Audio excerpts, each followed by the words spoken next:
Well, hello and welcome to another week of Around the Nest. I'm Jesse Goldberg-Strasser of the Lansing Lugnuts, and every single Friday we speak with the broadcasters of the Toronto Blue Jays minor league organization, making sure you hear the latest in the hijinks and the highlights from every level of the system, beginning in Triple-A Buffalo and working our way all the way down to short season Vancouver and Appalachian League play in Bluefield, Virginia. Well, over the course of this week's show, we'll be talking about Dalton Pompey and Daniel Norris in AAA, speaking about Gustavo Pierre rising up to New Hampshire, and those New Hampshire Fishercats. At Dunedin, meanwhile, they've got the playoffs that they're gearing up for. A new playoff commercial has been released. Lansing Lugnuts have just received Rowdy Tellez, and Miguel Castro is impressing. And meanwhile, with the Vancouver Canadians, Harold Labourte, Mats Morale, Alberto Tirado, the arms are coming through. We begin this week at the AAA level. Ben Wagner joins the show. Ben, immediately let's get to this. Last night you were on the Fan 590. It's the Buffalo Bisons being broadcasted for all those Toronto Blue Jays fans to hear about, and you had a game worth hearing about. No doubt, and it lived up, I think, to the expectation. It didn't get the double-digit strikeout total that we've, through two starts, become so accustomed to seeing from Daniel Norris. But if you fan 9, only give up one hit that allows the only run in your line, when your innings will be capped at 5 frames, every manager will be happy with that. And Gary Allenson was, and Buffalo won the ball game. So Daniel Norris did his job, and he's very aware, let me put it that way, very aware of what he's been able to do already in 3 starts at the AAA level. But he's also very cognizant of the fact that he wants to win. He wants his effort to set up victories for a clubhouse that has won 22 of the final 31 games so far. And the Bisons are right in the crosshairs of making a push going into 4 games against Pawtucket for a postseason berth, and he wants to be a part of it. And we learned just moments ago from Daniel that he has been told that Tuesday will be another start in the rotation for the Bisons, which will be their fan appreciation night here in Buffalo. It's one way to appreciate the fans. Or all those thoughts of Daniel Norris's appearance yesterday, that was going to be his final start, and then off to the bullpen he would go. But there he goes out there, 9 strikeouts, 1 short of double digits. And I believe, that Matt Harvey is the only Bisons pitcher in the modern era to strike out at least 10 batters in 3 different outings. That's correct. 3 straight starts, he fanned 10-plus, and that was about the point where he was on the cusp of breaking into the big league level. And you could just sense that Harvey had found that extra gear. And every 5th day, man, it was such a treat from this chair's perspective, and I think from a Bison fan perspective, to be in the ballpark knowing that you had tickets to a Matt Harvey start. And this season, it's beyond that. From Marcus Stroman, from Aaron Sanchez, now to Daniel Norris, and what Kendall Graveman has done. The 2 starts that we saw from Scott Copeland. I mean, these young guys that have risen through the organization so quickly this year, it's become a talking point and a sense of energy building around all 3 of these starts. And what Sean Nolan, although he had a little bit of a blip yesterday or his last start coming back to Buffalo, but he turned in 4 just tremendous outings coming off the disabled list. I mean, that's the kind of energy that the Bison's clubhouse overall has been able to promote. The fans are clearly on board. So we're in uncharted territory here from a broadcast perspective, no doubt. I love you cataloging, too, all of the different debuts with Buffalo. I believe 12 different Bisons have debuted for you in the International League this year, and the latest, Dalton Pompey, and it's not like Pompey doesn't bring so much excitement around him either. Well, there's no doubt there's a ton of excitement.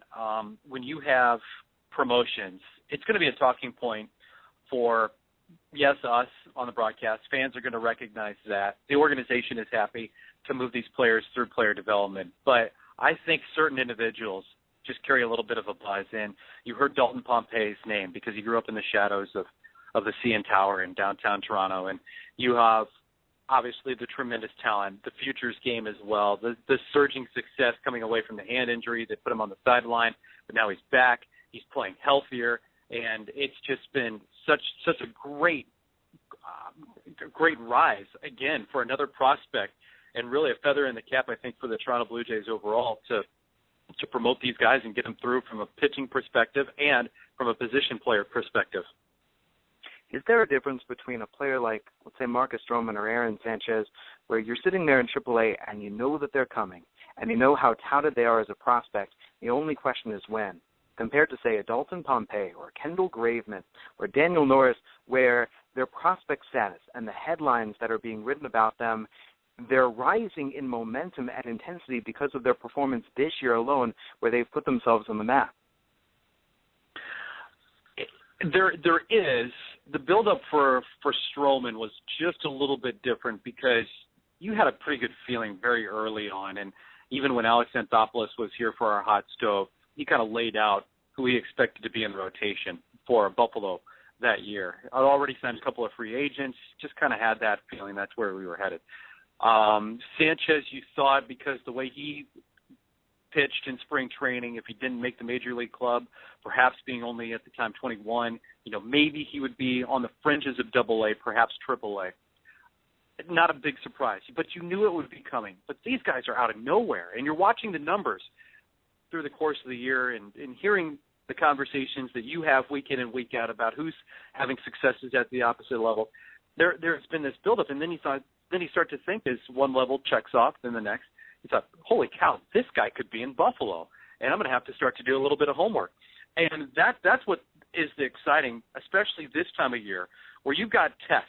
You want to elevate the individual and the athlete and to see what kind they've got.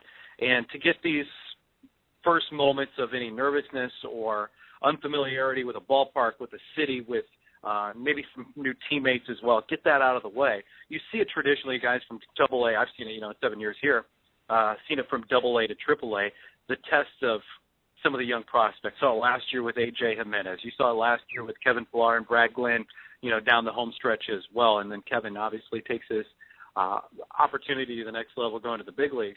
So it's not out of the norm, but this is definitely a bigger wave than anything that I've ever experienced from a young prospect perspective. On that note, here's a question for you from Bluebird Banter. Simply saying, rushing young, successful talent to the big club is a huge temptation of many teams. What are the key metrics that signal whether either a pitcher or position player is ready, or should subjectivity rule the day? Well, I think you have to look on individual need first from your major league club, and if you're talking about bringing a guy from AAA to the big leagues, what will that role be? Sometimes you see stars promoted and guys that have had good success with really no guarantee on how much playing time or then how much opportunity they're going to get at the next level, whether it be September and the roster expand.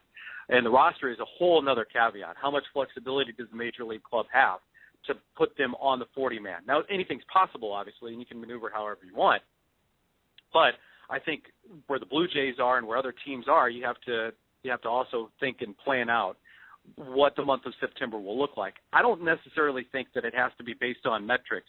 I think you have to pass the eye test. You have to pass your people in player development, whether they believe that it will translate and be a successful transition for that individual if they are given some opportunity at the major league level. And because you don't want to bury a guy and have him have zero success on the heels of just a tremendous season. You want to have a guy go into the off season hungry for that next step, an opportunity to fight in spring training for that maybe role in the rotation or spot in the bullpen or fight for that odd man job on the bench if you're not going to fight for a starting rotation or a starting position on the field.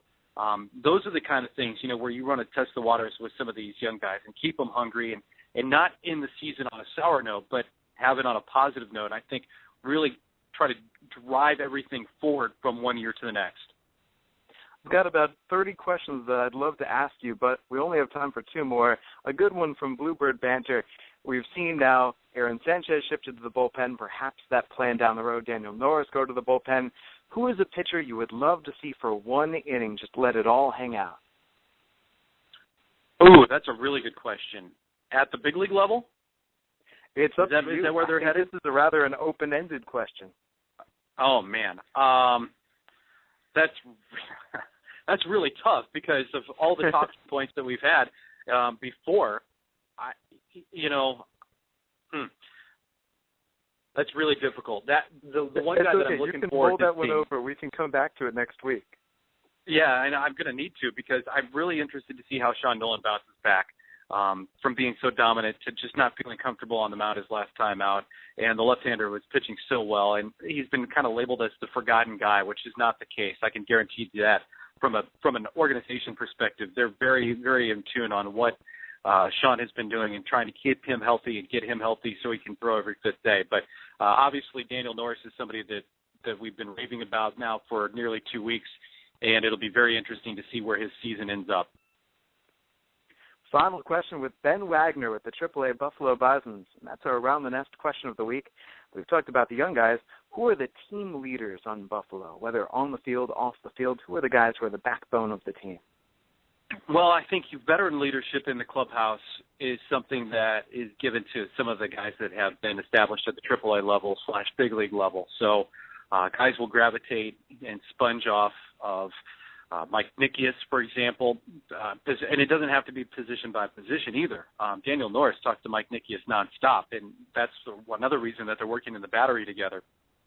Andy LaRoche, obviously, is a great presence to have in the clubhouse. He keeps things light.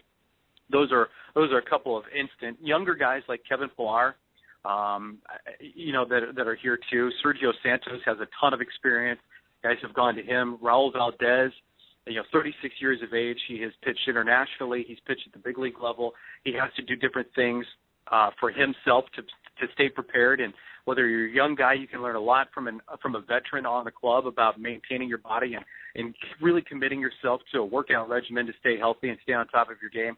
And then Mike Zagorski keeps things about as light as anybody I've ever been around the game. And plus his numbers translate, to that carefree, charismatic style that he has in the clubhouse.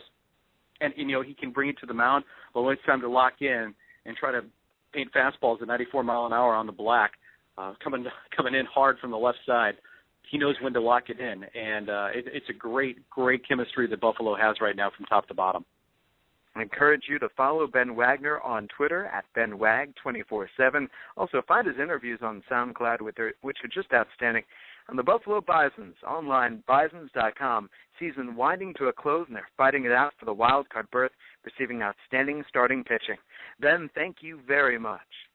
Thank you, Jesse. Talk to you next week. Till next week with Ben Wagner in Triple-A. And now down to the Double-A level. We see all these players moving right up the ladder. Tom Gauthier, you're right in the thick of things in Double-A New Hampshire. How are you? I'm great, Jesse. A little cold starting to develop, which is always nice for the final week of the season, and that's also nice when you're trying to make all those travel plans for all these guys that are getting called up and down. No.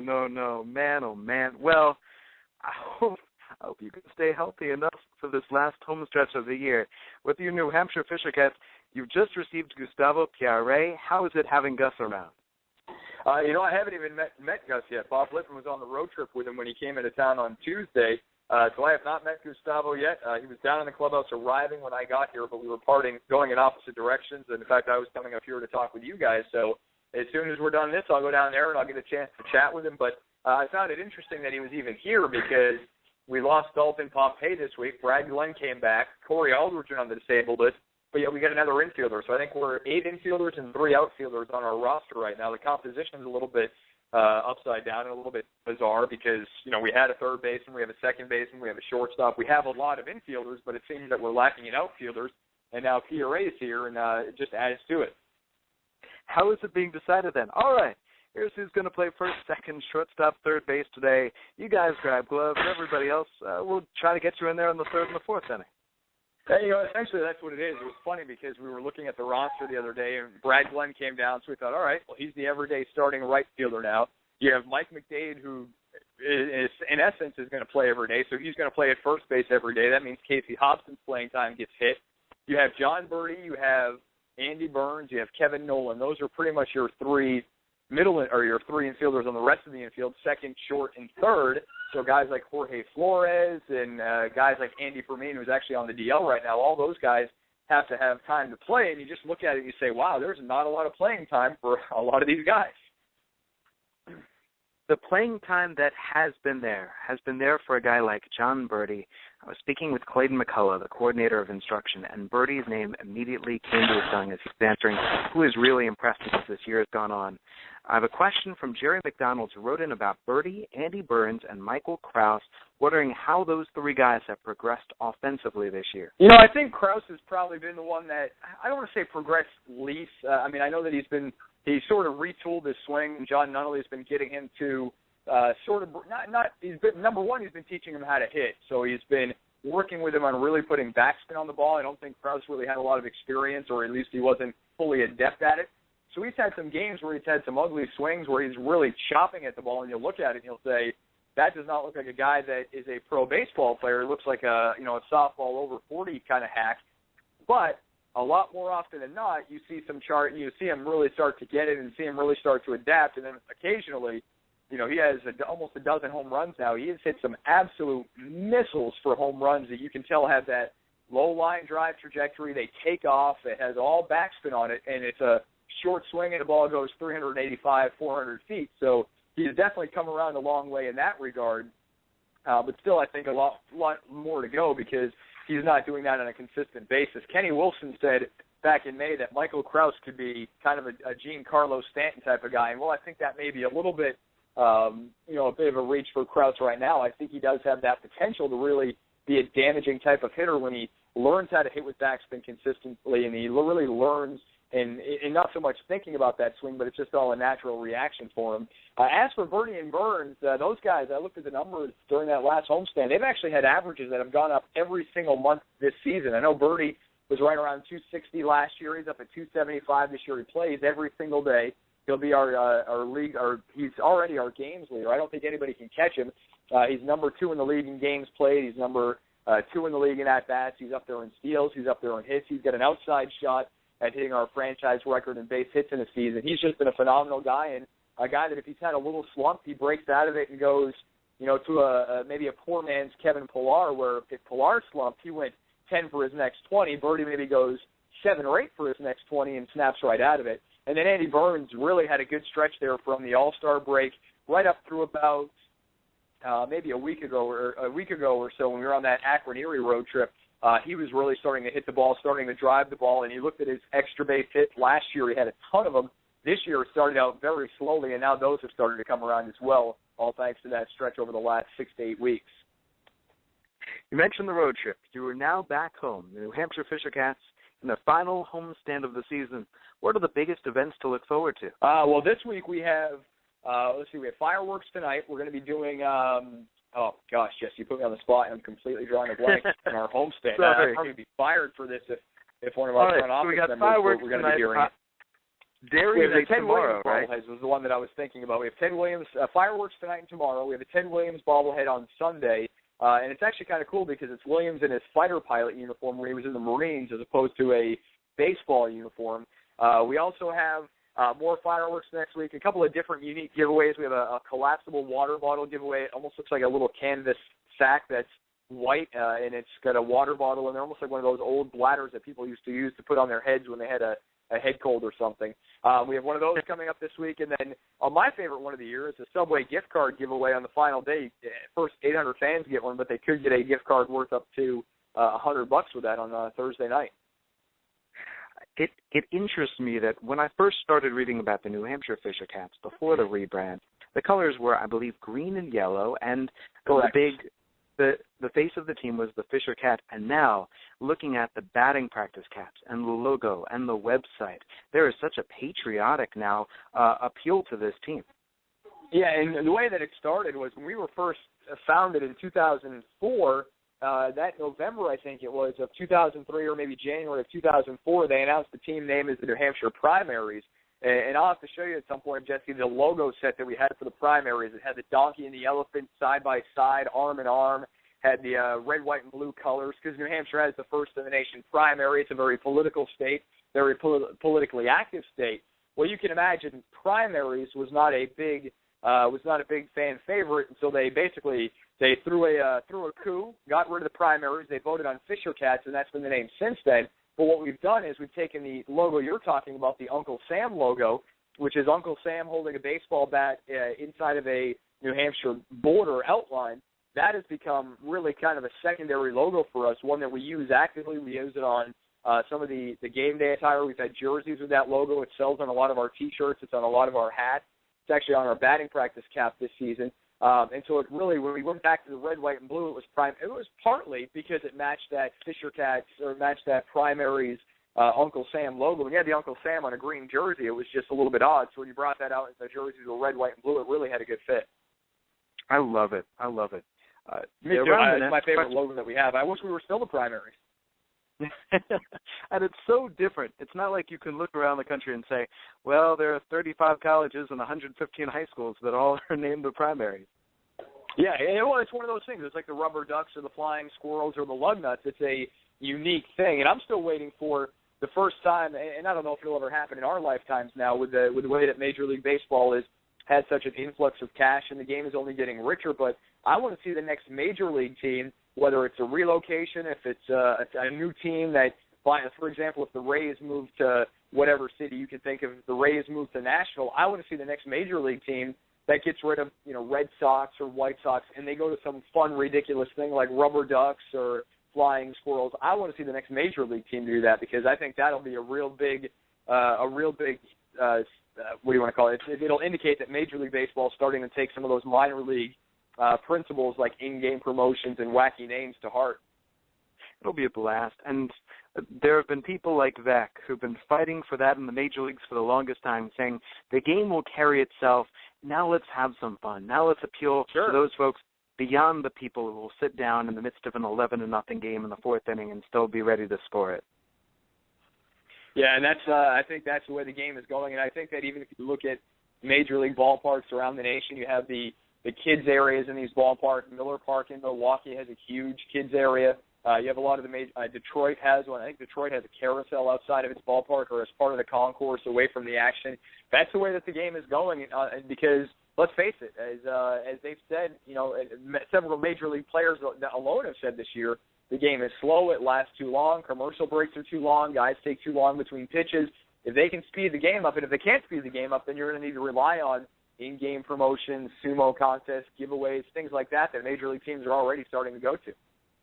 I had a smart aleck person ask me what kind of animal our mascot was, and I had to explain to them, mascot's not for them. Walking around the concourse has a 6-year-old child race on up, throw their arms around that mascot, and just have the biggest smile on their face. That's who the mascot's for. Exactly, and that's really, you say that, though, and I can't tell you how many adults see the mascot, see Fungo, or saw Axel when I was in Bowling Green, and adults want to take the picture. They get a kick out of it as well, but you're right, the mascot, if you look at a mascot and you set to say, what animal is that? It's not for you. It's for the people that are young and fun, and whether you're a kid or you're young at heart, those are the people that mascots are for, and those are the reasons that mascots exist, because those people may not be diehard baseball fans, but they love to have fun. They love fun things, and that's a big part of it. We have to move down the ladder, but first, our Around the Nest question of the week, the team leaders on your Fisher Cats. It started out probably Ryan Schimpf, I would say, because he was a guy that works pretty hard, but his sense of personality, he was a quiet guy, and just the way that he carried himself on the field, a very confident guy on the field. But when you get on the bus with him, and then now it's Jack Murphy, they'll get on the microphone in the bus, and it will be 10-minute bus ride back to the hotel, and it's constant laughter. Those guys are really, they keep guys on, off the edge, so to speak. They keep them loose. They keep them having fun. Schimpf played every day. Jack Murphy doesn't, but he still has that leadership mentality. And then I think, especially when you see Jack Murphy catch, an outstanding catcher, Casey Lawrence, has raved about him. We've talked with Casey, and he said, I haven't shook him off in 2.5 years now. So I'd say Jack Murphy. And then the other guy, probably a little bit, is John Birdie, and that's strictly because he's a lead-by-example guy. I mean, he's played over 120 games this year. We're playing number 131 tonight. When you do that, you're naturally a leader because you're just out there every single day. You can find Tom Gauthier on Twitter at TomGauthier21, TomGauthier21. And the New Hampshire Fisher Cats are nhfishercats.com. Tom, I hope this upcoming homestand goes well, and I can't wait to see what one of those Ted Williams bobbleheads looks like. Sounds good. Appreciate it, Jesse. Thanks. Tom, thank you very much for taking the time. From Tom in Double-A to Tyler Murray, the lieutenant, voice of the people at the A-Advanced Dunedin level, Tyler, let me ask you, how much thought and preparation goes into the Dunedin Blue Jays commercials to advertise upcoming games, particularly the latest one advertising the playoff ticket? Oh, man, our MC and social media guy, Nick Coran, did a great job with that one. If you haven't seen it yet, it's the first link on our Twitter account, at the Dunedin Blue Jays, people listening in.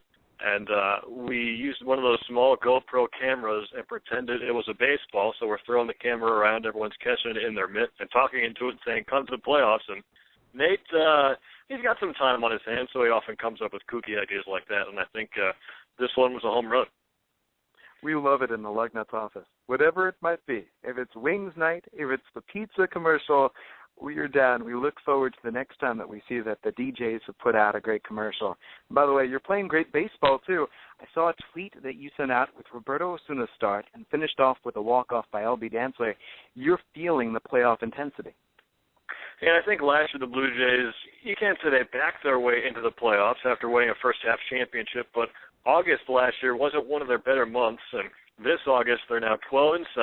They finished under 500 in both June and July, so it was a bit of a skittish performance, I'd say, after clinching, but now they've got a lot of guys who are used to the advanced A level and some new reinforcements with Mitch Nay and now Miguel Castro just recently added, and of course you mentioned Osuna.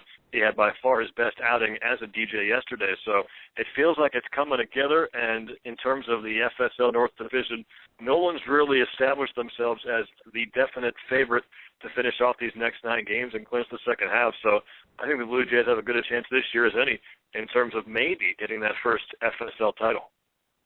When it comes to Roberto Osuna, there were a lot of folks who last year knew that he was one of the Blue Jays' top pitching prospects. And then perhaps he got past Daniel Norris's emergence, Kendall Graveman zooming up to AAA, what Aaron Sanchez has done, and now people looking at the renaissance of Miguel Castro. Roberto Osuna then comes back from Tommy John. He's throwing hard, but he's not throwing it well in terms of effectiveness. And then he goes out there with the outing that he had yesterday. What was the difference? You know, I think the whole time his fastball has been there, Jesse, right in the mid-90s, and he hasn't been missing with it by much when he has.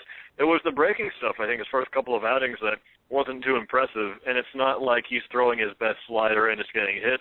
He just wasn't feeling it right. It was floating up and away to lefties. It was falling in the dirt to righties, and it wasn't tempting anybody. But yesterday he kind of used 2 different types of sliders. He's not throwing his curveball yet, and hopefully he can bust it out during his next start, but he was throwing a harder, sharp slider in the 80s, and then a softer one in the high 70s, and that was keeping hitters off balance without question. And his changeup is getting there, but all he needs right now, I think, to get FSL hitters out is that fastball-slider combination. And for the first time, he was able to get through 4 full innings, and his pitch count was the same, but you could tell he felt a lot more confident. He got into a much better rhythm that time around. And against a pretty good Lakeland offense, who, by the way, had scored 12 runs a couple of nights before, 7 runs the night prior to that, and 9 runs in Game 1. Got nothing against him in those 4 innings yesterday. So the confidence for him has to be sky high, and the Blue Jays want to make a run in the playoffs. He's going to be a huge factor of it. Not only nothing against him, we are on a Efrain Nieves watch. Nieves has been untouchable this month of August. Oh, he's been great. I don't think you can say enough about him, but when he's coming in after Roberto Osuna, I think a lot of fans just kind of turn the channel, and that's okay. It's fun to look at a 19-year-old prospect and see what he's able to do, but Nieves has pitched 16 innings now in the month of August. He's the sidearm southpaw from Puerto Rico, and he's yet to allow a single run. And all of those 16 innings have come in relief of Osuna, so you can imagine just how pivotal that's been. When Roberto struggles a bit, Nieves has always been the rock behind him to make sure that the Blue Jays can stay in ball games and not fall even further behind. So 16 innings so far in the month of August again. No runs, 7 hits, 3 walks, and 12 strikeouts. Needless to say, it's been his better month or best month of the season so far. And right now he's approaching Eric Sekula territory in the far and away MVP of the bullpen. I think Sekula still holds that crown, but Nieves, he's under the radar. He really is, but it's only a matter of time, I'm sure, before the organization starts to notice and he starts to climb his way through this organization. He's been now with 3 different teams. The Brewers drafted him originally. He went to the Tigers. The Blue Jays got him in the Rule 5 draft, and I think he's found the home here with the Toronto organization. I'm wondering if Dwight Smith Jr. is starting to become under the radar as well. At the start of the year, we knew about the 1-2 punch between him and Dalton Pompey. Smith is still in Dunedin. Pompey is up at the Triple-A level, and yet Dwight had a brilliant month of July. His OPS is above 800, and even recently, still collecting those extra base hits. He's not striking out. He's drawing walks. What more can you ask of him? I'm glad you brought him up because we were filling out our Florida State League full-season all-star ballots the other day, and you can't vote for your own team, of course, and it was really hard to find outfielders that stacked up with Dwight Smith Jr. Right now his OPS is, as you said, over 800, 802 to be exact. That's fourth best in the entire Florida State League, up there with sluggers like Josh Bell, Patrick Leonard, and Justin O'Connor. And Smitty, ever since being put in the 3 spot, has been absolutely lights out. Huge losses around the All-Star break for the Blue Jays with Casey Hobson, the 3-hitter, and Dalton Pompey. The 2-hitter getting bumped up, and Omar Malavena, manager, turned to Dwight Smith Jr. and said, what can you do as a 3-hitter? Well, so far in 36 games, he's batting .308 with 3 homers and 24 runs batted in. His first 66 games, he hit first, and he had 24 runs batted in. And you can obviously imagine how many more opportunities he's getting hitting third, but you have to tip your cap to both Christian Lopes, the new leadoff man, and Nick Bolligat has been great in the 2 slot for giving him those opportunities. But Smith, he just keeps producing. He had 5 straight games with an RBI before a rare 0 for yesterday and a 1-0 loss. There's a lot of 0-fers in that contest, but Smith really has been consistent ever since the All-Star break hit, and the Blue Jays have needed him to be. And thank goodness he's keeping the offense afloat as newer guys like Nay come along to help things out. Yeah, that's going to be fun to see how Mitch Nay adjusts and then adds to the Dunedin lineup, especially come the start of the playoffs. And Tyler, finally, the Around the Nest question of the week. Who are the leaders on that DJ squad? Well, last year it was most definitely Andy Burns. He was almost overbearing for some guys, just hearing every single day, let's bring our A game, let's give it our best shot, and they needed to because they won the first half by just half a game. And this year I think it's a multitude of guys, but one who stands out has to be Ben White, just for his sense of humor and being able to keep guys together. We heard from Fisher Cats about how much Jack Murphy had been doing to keep everybody loose. And it's obviously tough down here in August in such hot weather. You get a rain out twice a week, so it's tough to get into a rhythm. And it's nice to keep people loose, and Ben White's great at doing that. Not to mention he's been pitching great lately, so he can back it up with his numbers as well. So Whitey's been great for the organization. I think every level has been at. You can attest to that as well, Jesse. So it's been good having him around, no doubt about it. Oh, yes, totally agree. You can find the Tyler Murray, Lieutenant LT_Murray. That's his Twitter handle. And meanwhile, the Dunedin Blue Jays online, DunedinBlueJays.com. Tyler, thank you very much. Jesse, you're the man. Talk to you next week. Until next week. And now from Tyler and from the Florida State League level to Trey Wilson, who joins me in broadcasting Lansing Lugnuts games. Trey, let's begin with this. Let's begin with Miguel Castro, 19 years of age. We've spoken about those other pitching prospects in the entire system, and yet you could make the case that Miguel Castro is one of the top pitching prospects in the country right now. Well, I can't see how you could pitch much better than he did the other night. 7 scoreless innings against a good West Michigan Whitecaps offense, and he held them to just a couple of hits. He sat down 17 in a row at one point in that game, and did the seven innings on just 74 pitches. He was unbelievably sharp the other night against West Michigan. The fastball was up into the high 90s, 96, 97, and something that we didn't hear much about coming in, his off-speed pitches with his changeup and his slider, they've come along nicely. They look like they're already starting to really become valuable weapons for Miguel Castro. Miguel Castro, age 19, doing what he's doing. Meanwhile, at the back end of the bullpen, Brady Dragmeier. It's tough to consider him a veteran. He's not all that old. He was drafted out of high school, and yet he has slid in perfectly as the Lugnuts closer. He's had a huge year, which was really, I kind of expected him to have a bit of a breakout year, but you're right, it's been under the radar. He was so good last year in Bluefield. There was hardly a bad outing for him. He won a Pitcher of the Week award last year at one point when he was in the starting rotation.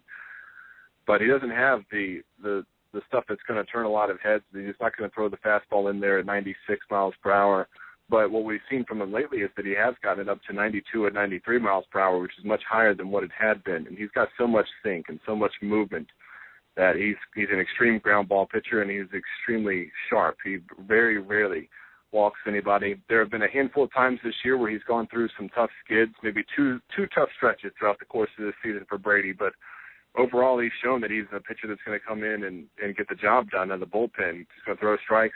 He's not going to give anybody a free pass to get on base with a walk. And every now and then he's going to light up the radar gun with the coming up on approaching the mid-90s. And if he's made that kind of velocity jump so far just over the course of this season, and this is, August where you're seeing a velocity jump, that's not something that happens a whole lot with guys as they start to get tired at this point of the year. I wouldn't rule out the fact that maybe they could add a little bit more to that going into next year. Speaking with Trey Wilson about the Lansing Lugnut squad, Dragmeyer's been with the Lugnuts since the very start of the season. Mitch Nay was a Lugnut from the very start of the year, and then suddenly the promotion up to A-Advanced Dunedin. It drew some notice. What did Nay do to earn that promotion? Well, he had been hitting 348 in the month of August. That's a good place to start.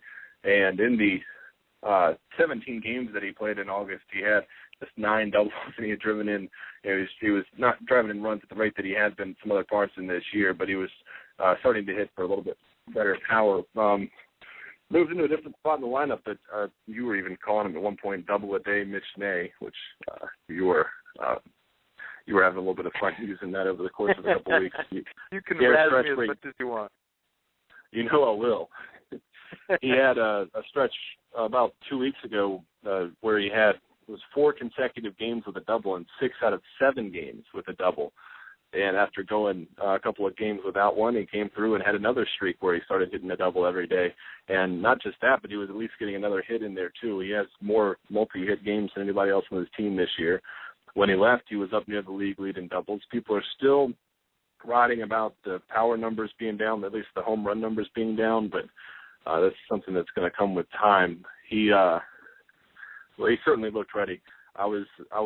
We all knew that it was going to be a matter of time before Mitch was called up, especially with the Lansing postseason hopes being pretty dim, really, for a while now. They keep winning just enough games to stay, and the rest of the division keeps staying bad enough that there's this slight glimmer of hope. But with Dunedin having a chance to go win a ring, absolutely, let Mitch go up there and contribute, help them get through this postseason. He's a great addition to that team, and we all think that he's certainly been ready for it for a while.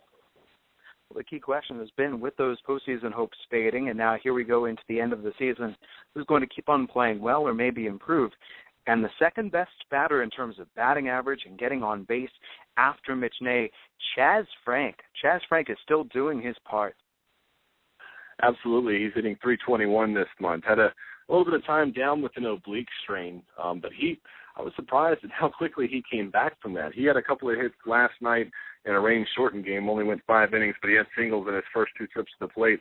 But he's certainly finding ways to get on. There's not hardly a game that goes by where he's not on base at least twice. Last night he was on twice. The game before that he had a single and a walk. Game before that he was on base 4 times. So he's he's been plugged into that leadoff spot a little bit more lately, and he's found that he's going to grind at the plate. He's the guy that's not going to go down without getting everything that he's got, without fighting to find a way to get on base, and he's just done exactly what you would hope for from a leadoff man. Before we get to our Around the Nest question of the week, let me ask you about Rowdy Tellez. Only been in town 1 game. Stats look fantastic with Bluefield. What kind of first impression did he make?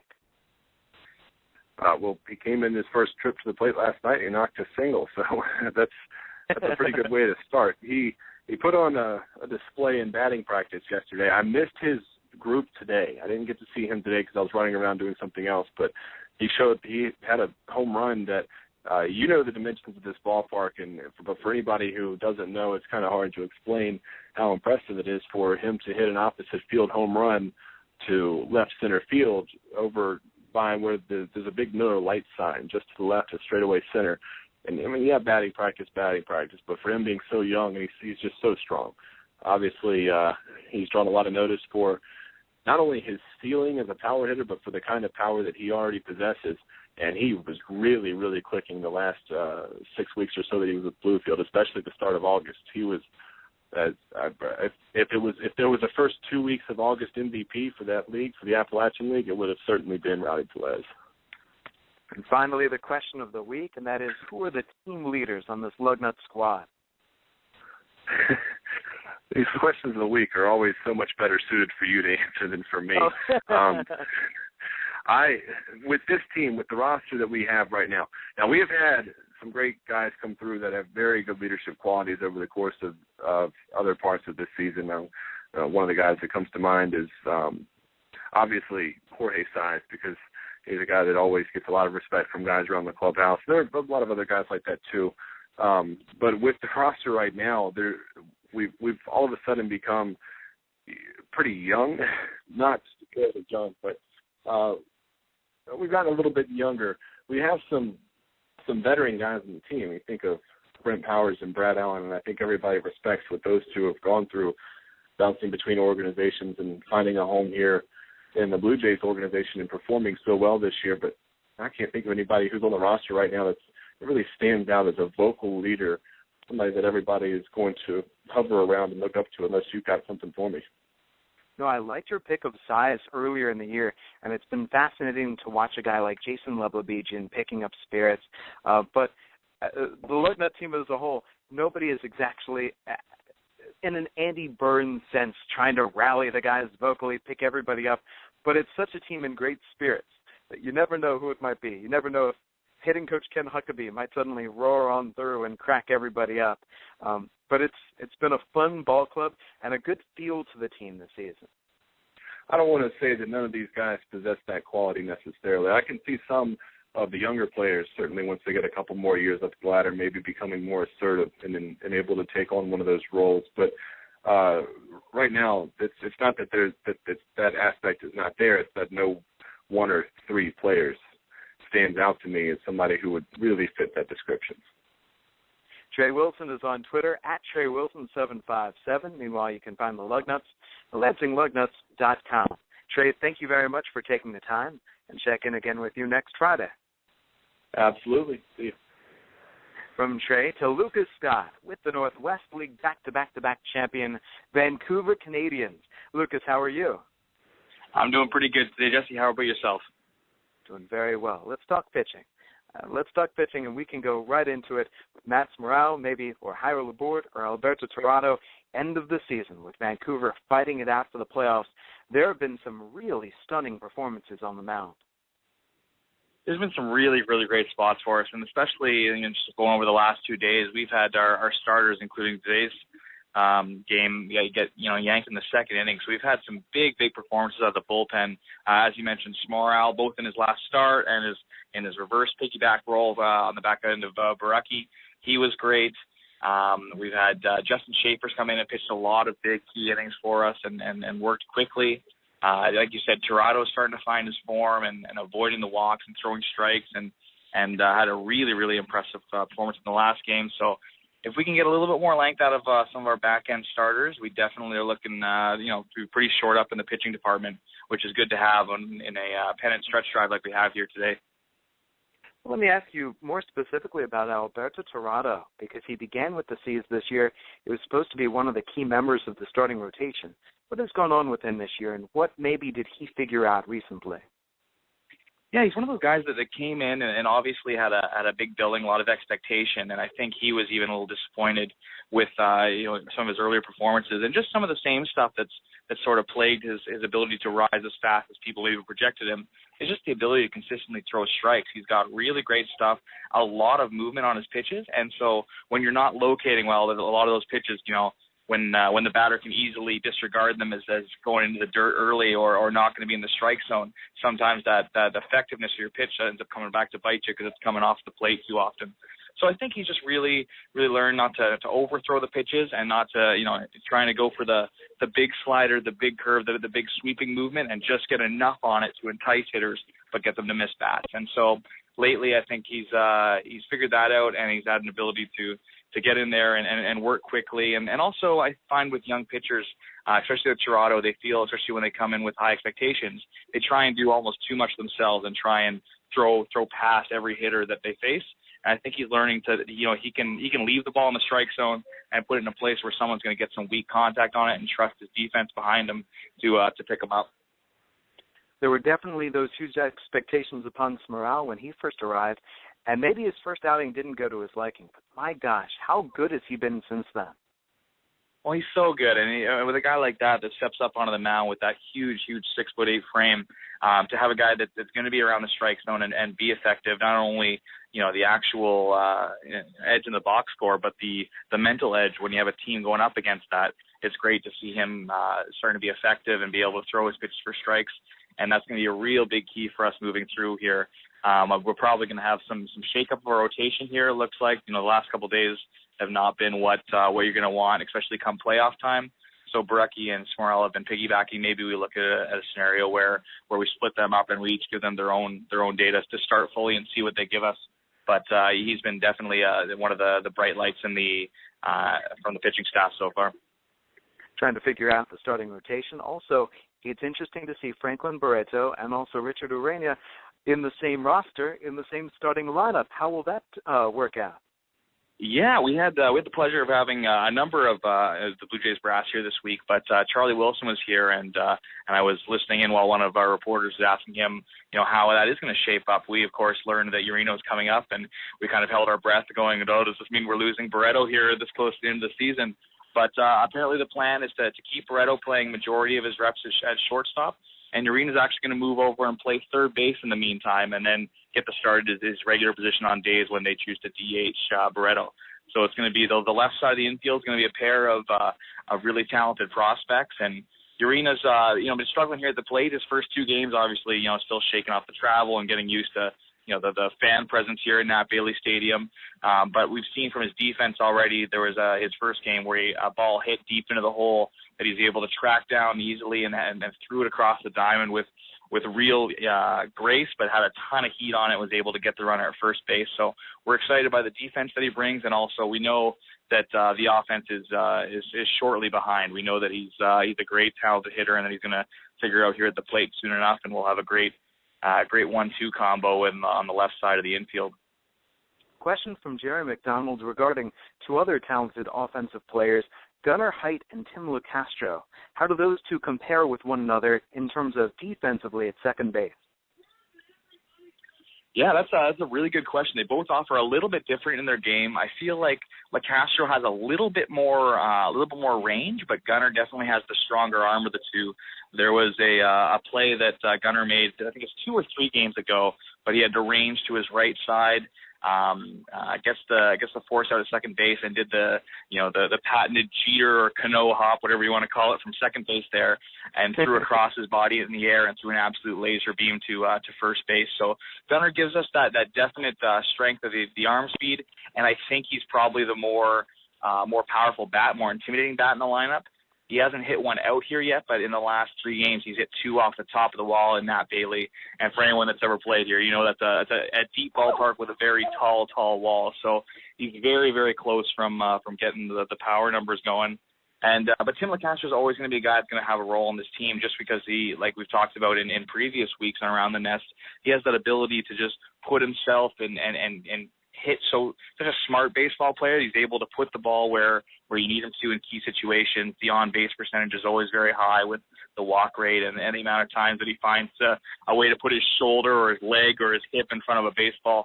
So, he's definitely going to be a starter on this team, whether he plays in left field, whether he DHs or gets the occasional start at second base. Both those guys are going to be big pieces for us here. And lastly, joined by Lucas Scott with the Vancouver Canadians, who are the team leaders on this Vancouver squad? Yeah, I was really trying to think deeply about that question when I saw you post that up there and think about who I can really see as being, a vocal leader on this team and kind of similar to the Lugnuts. I think it's such a young team that when you have a manager like John Schneider that's such a player's manager that, the guys really love him and relate with him so well, I think they really key off his leadership. But guys are definitely good room guys, and for different reasons. Andrew Case coming in here, and I'm not sure if it's, just his youthful exuberance or just that maritimer kind of swagger, but he's always bringing the levity to the group, always joking around, always a vocal guy whenever you pop into the room. And then for the Spanish players, Michael De La Cruz, we did this fun video piece where we showed all the many handshakes of Michael De La Cruz. He has a different secret handshake with every player on the team during the lineup after a game. And he's a guy that whenever I need to go in the room and I need anything of the Spanish players where it's a little tougher to communicate, he's always kind of steering them and guiding them. And so he's the guy that's big in the room. And then for different reasons, you have the guys like Seth Connor and Brendan Kalfas, who second-year players, and there's a real potential when we have a guys that have been here for multiple years and aren't getting the starts that maybe they feel like they deserve. There's a potential there for guys to be a little sour and tough in the room, and they're the complete opposite. They're such team guys, always picking up their teammates, doing whatever needs to be done, accepting what the roles on their ball clubs are, and doing it with a smile on their face. So they've been big for us as well. Lucas Scott on Twitter is at @the_inside_edge. The Vancouver Canadians. Find them online, CanadiansBaseball.com. Lucas, best of luck. Vancouver is the best overall record in the North Division. Now the question is, get into the playoffs in that second half. Yeah, absolutely. It's a little bit of a heartbreaker last night. We had a game where we battled back from behind, forced extra innings, and found a way to throw it away in the bottom of 13, which would have given us the first place stranglehold on the division with 10 games to play. But looks like we're going to have to earn it down the stretch here with these last 10 games. It's going to be fun. And we know if you get in, Vancouver has a way of winning that ring. So everybody in the Northwest League is cheering against you. And they know there's trouble because there's Canadians magic. Absolutely. We're going to try and make it 4 in a row and give the fans here in Nat Bailey something to cheer about. Lucas Scott with the Vancouver Canadians. Till next Friday. All right. Thanks, Jesse. See you later. Well, Bluefield is currently playing a doubleheader today, so we can't hear from Bluefield's Kevin Fitzgerald. We'll check back with him next week. Now, instead, I referenced an interview. I sat down with Clayton McCullough earlier this week, and here's my conversation with Clayton. I'm Jesse Goldberg-Strassler, joined by the Toronto Blue Jays Coordinator of Instruction. Is that your official title, Mr. Clayton McCullough? Yeah, Jesse, that's it. Good to be here with you. Good to have you. Clayton, let's talk about the Toronto Blue Jays organization, beginning with the Lugnuts. The last time that we've seen you, and now here you are again joining us in West Michigan. What do you want to see from the players now in August? I think you're hoping that we were told a lot of these guys, it's their first full season. And granted, they've been in the organization maybe for a year or two. But the guys that broke here in April, and this being kind of the stretch run of a season, and a minor league season, and hoping that they finish strong. They understand what it takes to finish the last couple weeks of a season strong, because a major league season is going to go another month. And as our major league team is in contention for a playoff spot, you might go even further. So for these guys to still be playing for something here with a couple weeks left in the season is great. I always want guys to be in that competitive environment where you're playing to win, and individually for them to just understand the importance of finishing a year strong, sticking to their their approach, their strength and conditioning, all those things that are going to allow them to to finish up in a manner with some good feelings going into the off season. Speaking about playing to win, development has been the key wherever you go around each affiliate, and yet you skippering the Vancouver Canadians, you didn't just play to win. You won the titles. Vancouver built up that championship legacy. When's that moment when things turn to, all right, you've done a good job developing, let's get ourselves a pennant? I think each night you come to win that night's game, and certainly the manner in which you do it is the developmental part. Ensuring that the guys are getting the right number of opportunities, whether they're first, they're just drafted, find out what they can do, or guys that have been in the organization for a year or two to give them an opportunity to play. So you certainly go to win each night's game, but there comes a point in the those halves they have there, and like they do here, where you're sniffing at some with a couple weeks left. And I remember in Vancouver the last couple of years, it seemed like, we got to August 1, and it was like we got a month left, but every game was, these last 20 games are like playoff intensity, and I think that helped carry over, to getting in, winning the second half. But I think you just try to ingrain in these guys that winning, you got to try to win every night. But certainly there comes a point where the guys can see the finish line a little bit, and the carrots are dangled out there, what you need to do to get in, and So that's always an exciting part of the season, or a half when you're fighting for something. How do you integrate the players? This is that moment where we start to see the prospects moving up level to level. When you get in those new players into the clubhouse, what do you say to them? You first thing you tell them, guys that are coming up, is whatever you've done to this point is going to be good enough here, and that's the hardest thing is guys, they feel like they feel like they belong, but a lot of them come there with thinking they have to do and be a completely different player than what they were, and you know what, it's not really the case. Whatever you were doing at that level, how you're preparing is going to be good enough here. You just go play, and as things come up in the game, it is changing a little bit. We'll work through that and you'll adjust, but don't try to feel like you got to come here and be a completely different player, because it's not as great a jump, as I think sometimes they feel like when they get off the plane, and go to a new affiliate. We see at the major league level that the Toronto Blue Jays are fighting for the wild card spot. How would you assess how the minor leagues have gone this year? Well, it's been great. It really has, and certainly exciting that our major league team has done and hung in there the way that they have, and still with a chance to, with a month and a half left, fighting for a playoff spot. We're pulling for those guys hard. But Buffalo, our AAA team, is right in the mix, and with all the shuffling they've had, and guys and new players onto that team and in and out, they've done a great job as a staff there. And Double-A, they had a tough stretch early in the year, but to see those guys with a chance to get to 500 to finish the year and finish middle of the pack there is a great job by Mitch and his people. Certainly Omar and Dunedin with the first half they've had, and they've, as always, going to have their roster, shuffling as well, and they're righting the ship here at the right time to get hot for the playoffs. And JT and the guys here, another phenomenal job, and with a chance in the hunt here, and have gotten guys to move on to Dunedin, which is certainly the bottom line, what it's all about. And our short season clubs, Vancouver's right in the mix again. Game out or so, they're in it, and Bluefield, Dennis, they won their Mercer Cup, which is a big deal for them. Certainly is an important, perhaps the biggest deal. Yeah, it is an important, very important series there, and I was luckily I got to be there to witness that. So it was great for those kids to win that, and it's like a mini little championship. And they've sent some kids on now to Vancouver and moved on. And the Gulf Coast is it's its own beast. It's a tough deal, and if there's anybody that gets off to a good start and can play, usually they don't stay there long. But that's kind of what that's for, is just a very beginning indoctrination into the organization, and Kenny Graham, Paul Elliott, Willie Colazzo should be commended for the work they put in, because that's not an easy thing. But as a whole, Jesse, I have to be pleased with some of the strides guys have made, like Daniel Norris and Dalton Pompey, that have shot through. Aaron Sanchez in the big leagues now. So it's nice to see some of those guys get to the point where they're on the cusp of helping our major league team. And then the guys, down here, the Mitch Nays, the Matt Deans, the kind of Lugos, the years they've had to cement themselves as, guys that are going to have a chance to help us, down the road. Speaking of indoctrination, so after June, after those players are drafted, what do they learn about joining the Blue Jays organization? What does it mean to be a Blue Jay? Well, I think the one thing they learn, I think, is that we have very good people here that are there for them, that care about them, that are going to give them the freedom to go play. And I don't think any of us have a crystal ball that magically, a guy comes in and decide if this guy's going to make it or not. There's guys you think that might, and they end up not making it, and guys that you're not so sure about that end up doing it. So I think we just try to foster an environment where guys feel like they have the freedom to go play, to relax. You got drafted or signed for a reason. You go play. We'll sort it out as things go down the road. We'll figure out and pick apart some things we need to improve on.